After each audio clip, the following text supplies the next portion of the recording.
Thinking of buying a new car? Want a car that actually gets better every year? Interested in driving something exhilarating, so much so that you'll make excuses to drive it daily?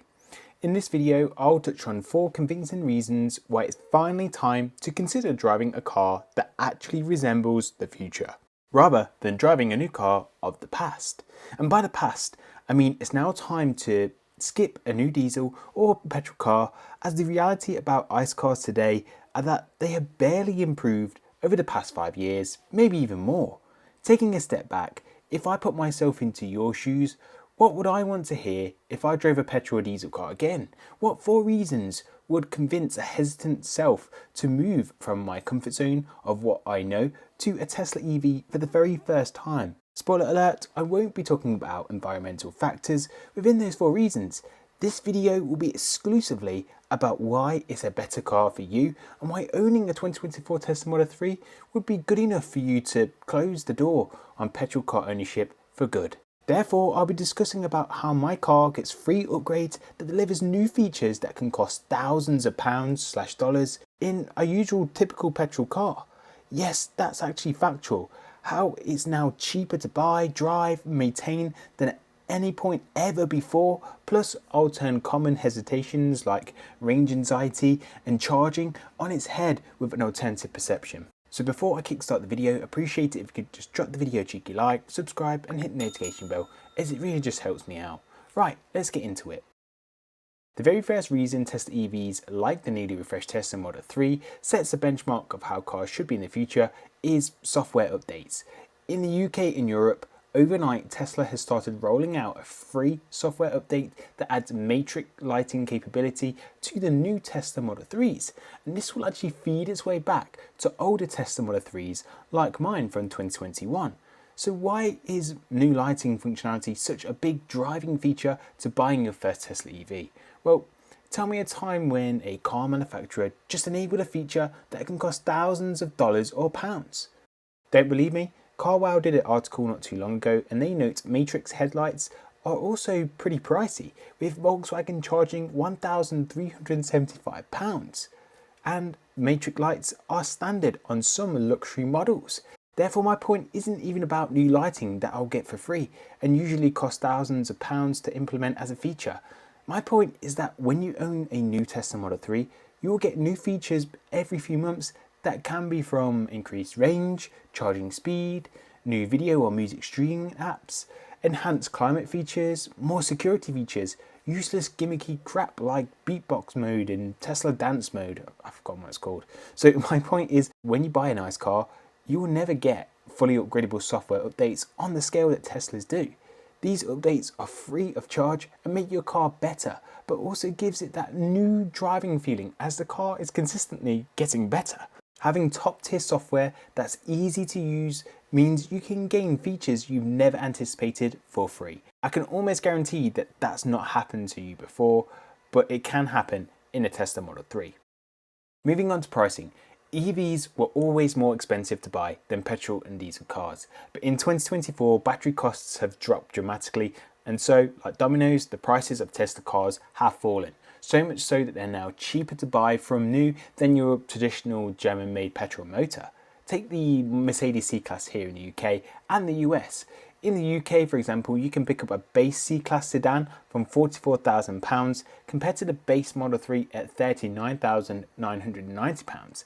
And the base Model 3 spec has barely any differences in spec compared to the top of the line variant. But I can assure you the differences between the Merc and the Tesla in spec will likely be huge. And it's 10% cheaper to buy. The gap is even wider in the US at around $8,000. All this doesn't even take into account the running costs, which will truly make the running cost of a petrol car look archaic. This isn't even propaganda. I know it sounds brutal, but when I say you're never getting 2p a mile from a petrol car, well, I've got all the receipts in the above video. The fact is, if you're still considering a petrol car, do compare the prices and especially factor in the spec. Because for $38,990 or £39,990, it's crammed with tech associated with luxury vehicles like rear passenger screen, heated and ventilated seats, especially the matrix headlights, Remember when I said that Carwell said that it tends to come as standard on some luxury models? The moral of the story is the cost of a new Tesla Model 3 is likely cheaper and better spec than a new petrol car, and the best is yet to come. Hitting next with probably the most controversial reason to move to an EV, charging a Tesla Model 3 is way more convenient than refueling a petrol or diesel car. In fact, if you have access to off-road parking facilities, it's an absolute breeze.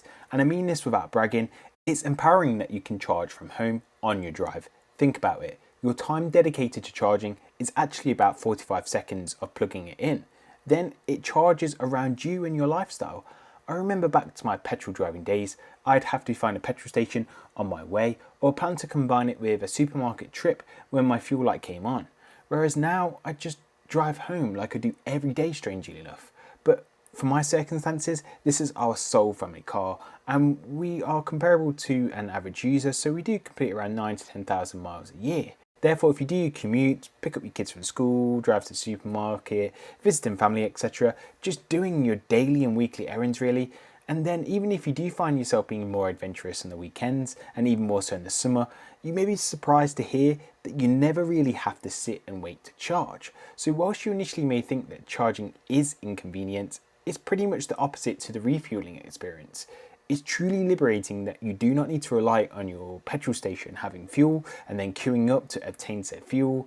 It's not dirty picking up the charger and you don't need to stand out in the freezing cold until it's done. With EVs, you have additional options too. If you want to take it to the next level, some EV owners actually install solar in their home and then they've literally made their own EV equivalent to dinosaur juice and supplying their home petrol station.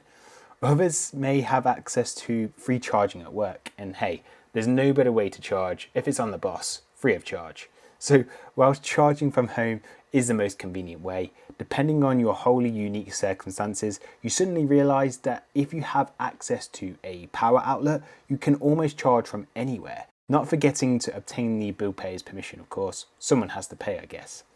Now, if you're about to say, what about your long trips, Adam? Surely you sit around waiting to charge. Well, yes and no. Even with rapid charging or supercharging, these are usually situated so you can securely plug in and just go grab a bite or go take the other half on a shopping trip.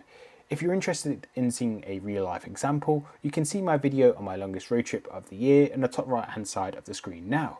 But to summarise, if you're not waiting around and if you're doing something you want to do, are you truly waiting around? 6% of my charging this year is from supercharging. That's it. Every other charging session this year has been from home at a cost of around 7.5 pence per kilowatt hour or £3.75 for say 250 miles.